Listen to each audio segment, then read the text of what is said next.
Welcome back to the table, everybody. Today, Jeremy and I are here to talk to you about the two newest Marvel Dice Throne characters. We've got Storm and Iceman. Oh yeah, they are really cool. They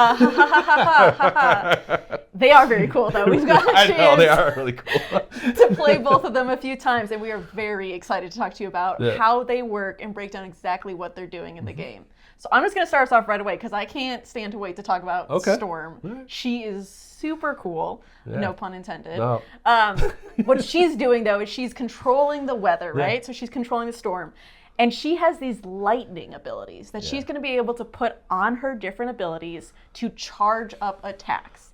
But not only do these charge up attacks to make them more powerful each time you use them, also, anytime I get a second lightning on the same ability, that just automatically does 2 undefendable damage.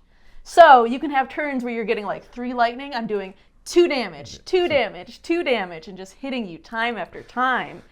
Plus, I have these tornadoes, which allow me to suck in other dice, and I get to actually use your dice on my rolls. Yeah, that's the crazy thing here, just to have, almost all my dice you can have in certain situations. Yeah, we have use all the dice. I play my super tornado, which allows me to get rid of 3 and take all 5 of your dice and roll them. So I'm rolling just like mine, which is super cool because not only do I have a small straight and a large straight, I have a largest straight. So that's for if I get a 1 through 6. Which normally wouldn't be possible with just my 5 dice. But if I'm using your dice as well, it's much more likely I can get a full 1 through 6, do a full 10 damage, and then place lightning on 4 different abilities. So I'm just doing everything all at once. Yeah, if you can't tell, there's a lot of pressure she's putting on your opponent. Once she gets those charges, she gets some tornadoes, she gets all these things going.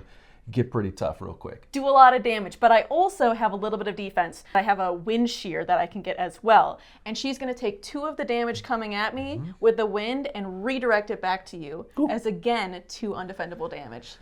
All right, Emily, chill out, okay? Here we go. I know, puns forever, but I mean it this time, all right? So we have Iceman.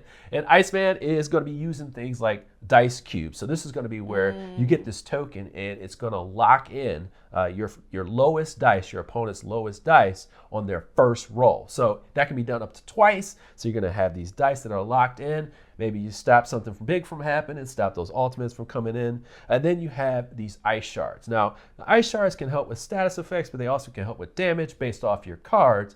But then they go into this thing called a freezer. Okay, so they can go on your board or they can go into this freezer. And the freezer is like an out of play thing. It's a storage area where people can't take those out. And what you're doing is you're trying to accumulate up to 5 so you can get this glide token. And this is right here is where things go completely nuts. All right. Yes. So when you get this glide token, if you get an ability with a glide token after there's a defensive roll, you have these parts on the board that have little paths. They have glide paths. So you can activate one of your offensive abilities, and then after that person does a defensive roll, if you spend the glide token and you go on these paths, and if it connects to another one, then you get to trigger that one. And it's like another roll phase depending on what you're activating. It can be really devastating. It can be devastating to pull off, and you really want to get all those tokens in these areas here where you can store them, kind of keep them out of play, and then trigger them. But like I said, these ice shards can trickle away at your health. You got Freeze the Day, like a card like Freeze the Day where you can discard a shard and give 3 damage. You have another card like Frozen Cons. See why I'm going at these puns? Okay, you see why I'm going at the puns here? They're really serious here. So you can do things like that where you discard a shard from the freezer and then roll a die, and then you have different things that can be inflicted, or you can have different tokens you can get. You want to keep this stuff going. You want to keep shards going in your pool there, so you can start using them to get that the glide tokens, and then go down the glide. So you're literally just saying, like, I've got so much frost built up that I can glide from one ability to the other and basically do 2 attacks on one turn whenever you use that. Yes. That's super cool. Yeah, this is really cool. See, you joined me. Oh, yeah, I'm here too now. But that's Iceman and Storm. Stay tuned for more characters as they're being revealed. And if you have any questions, make sure to put them in the comments below. Until next time, make sure everybody has fun at the table, and we'll see you then.